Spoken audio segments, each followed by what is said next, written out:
अल्हम्दुलिल्लाह रब्बिल आलमीन वस्सलातु वस्सलामु अला रसूलिल करीम औज़ु बिल्लाहि मिनश शैतानिर रजीम बिस्मिल्लाहिर रहमानिर रहीम फफिर्रू इलल्लाह सदक़ल्लाहुल अज़ीम। मेरे प्यारे भारतवासियों, भाइयों, बहनों और बुजुर्गों, ये जो अभी मैंने कुरान की एक आयत आपके सामने पढ़ी, उसका अनुवाद है लौटो अपने रब अल्लाह की तरफ। ये थोड़ा सा विचार करने के लिए मैं आप लोगों को आमंत्रित करता हूँ। इस समय हमारे देश में जो हालात चल रहे हैं उन पर हर व्यक्ति गौर भी कर रहा है, और हम ये भी देख रहे हैं कि बहुत बड़ी संख्या ऐसे लोगों की है जो बहुत परेशान हैं। निरंतर एक के बाद एक समस्याएं मुंह बाए खड़ी हैं, एक के बाद एक सामने आ रही हैं, और इंसान अपने आप को उनके आगे बेबस महसूस कर रहा है, कुछ नहीं कर पा रहा।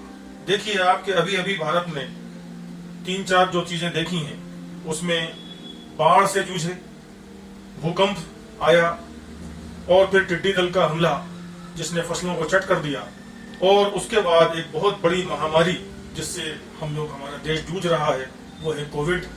और इसके साथ साथ समानांतर पैरेलल जो चल रहा है वो है हमारी अर्थव्यवस्था की तबाही बर्बादी, जो -23.5 तक पहुंच गई, जिसके बारे में हमने कभी सोचा नहीं था कि ऐसा भी दिन आ सकता है।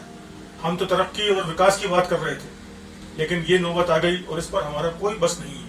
हम इस बात पर विचार करें कि क्या हमें पैदा करने वाला कोई है, क्या इस सृष्टि को चलाने वाला कोई है। यदि हम इस पर विचार करते हैं तो हमें ये विश्वास होता है कि वास्तव में ऐसा नहीं है कि इंसान स्वयं पैदा हो गया और वो स्वयं ही जो है इस सृष्टि के निजाम को, सिस्टम को चला रहा है। नहीं, बल्कि कोई है जो इसके सिस्टम को चला रहा है। और हम ये देखते हैं कि एक छोटा सा स्कूल हो, कॉलेज हो, उसका एक चलाने वाला होता है। यदि किसी, आपने कभी सुना नहीं होगा कि किसी स्कूल के अंदर 2 प्रिंसिपल हैं, किसी कॉलेज में 2 प्राचार्य हैं। आप सोचिए, अगर ऐसा हुआ तो वो सिस्टम वहां पर चल नहीं सकता, उन दोनों के आपस में टकराव होगा और वो वहां की व्यवस्था छिन्न भिन्न होकर रह जाएगी।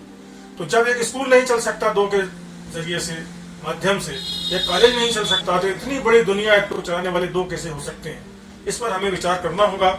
और हम विश्वास के साथ में कह सकता हूँ कि जब आप विचार करेंगे तो आपको अंतरात्मा यही जवाब देगी कि नहीं, कोई एक ही है जिसने इस दुनिया को पैदा किया है, जो चला रहा है। अब उसके फैसले आते हैं और इंसान समझ नहीं पाता कि यह कहां से हो रहा है, कैसे हो रहा है। वो खुद कहता है, कुरान कहता है, इस सूरत का उसने नाम ही रखा है सूरह तौबा। वो कहता है, क्या नहीं देखते हर साल में 1 बार या 2 बार आजमाए जाते हैं, उनकी परीक्षा ली जाती है, फिर भी तौबा नहीं करते और ना नसीहत हासिल करते हैं।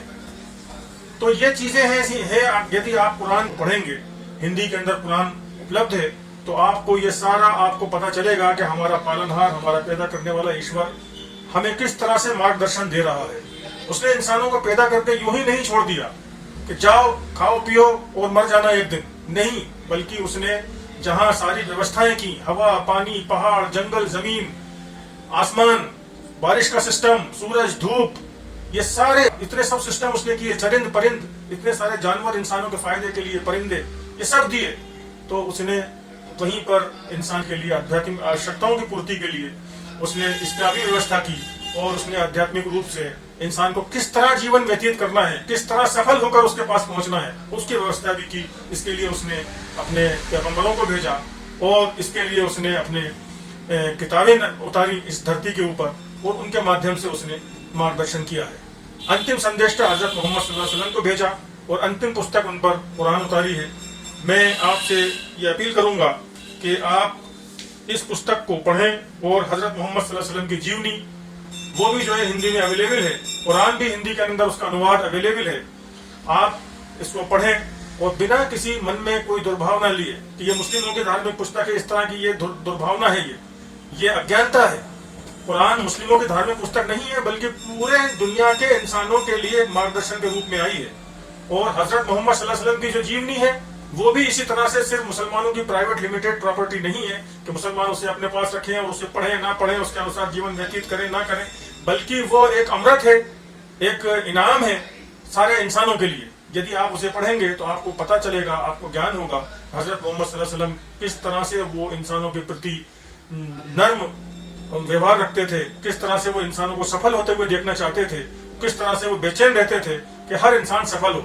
तो ये जब उसने बनाया है, मैंने अभी आपको बताया कि सारी ये चीजें उसने दी हैं, इंसान को इतने इनाम दिए, इतनी सारी उसकी व्यवस्थाएं की, पानी हवा ये सब उसको दिया, तो फिर उसने इंसानों के लिए एक ऐसा दिन भी रखा है जब वो उनसे पूछताछ करेगा। आप सोचिए, आप किसी नौकर को रखते हैं और उसको बहुत सारी तनख्वाह देते हैं, तो क्या आप उससे हिसाब किताब नहीं लेते? आप उसको आजाद छोड़ देते हैं, जो समझ में आए वो कर। तो इतना बड़ा जो हमारा पालनहार है, ईश्वर है, वो ऐसा कैसे कर सकता है कि आपको आजाद छोड़ दे, इतनी सारी चीजें दे और उसके बाद छोड़ दे, जो समझ में आए करो, जैसा चाहे करो? नहीं, बल्कि वो एक दिन ऐसा आएगा जब सबको जिंदा करेगा और उनसे हिसाब किताब लेगा, तब जाके न्याय होगा।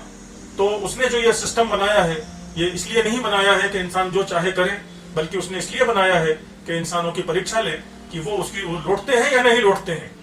तो मैं अपने सभी भाइयों बहनों से अपील करूंगा कि अपने उस हकीकी वास्तविक ईश्वर पालनहार की ओर लौटें, कुरान को और हजरत मोहम्मद सल्लल्लाहु अलैहि वसल्लम की जीवनी को एक बार पढ़कर देखिए। मैं आपसे हार्दिक अपील करता हूँ, गुजारिश करता हूँ, एक बार आप पढ़िए। आपको ये मैं विश्वास के साथ कह सकता हूँ कि आपकी अंतरात्मा आपको कचोटेगी कि वास्तव में ये ईश्वरी सिस्टम है, ईश्वरी मार्गदर्शन है, और हजरत मोहम्मद सल्लल्लाहु अलैहि वसल्लम ने ठीक उसी तरह से उसको जीकर बताया है। और वो हमारे लिए, यानी खुद आपके लिए, आप जैसे लोगों के लिए परेशान रहने वाली एक हस्ती थे, और इससे आपको सब पता चलेगा। मैं भी ये चाहता हूँ, मेरे लिए भी आप प्रार्थना करें, मैं आपके लिए प्रार्थना करता हूँ। हम सबको ईश्वर सद्बुद्धि दे और हम सबको ईश्वर अपने अंतिम जिस दिन वो हमें बुलाएगा उस दिन हमें सफलता से हमें नवाजे। वाखिर दावाना अल्हम्दुलिल्लाहि रब्बिल आलमीन।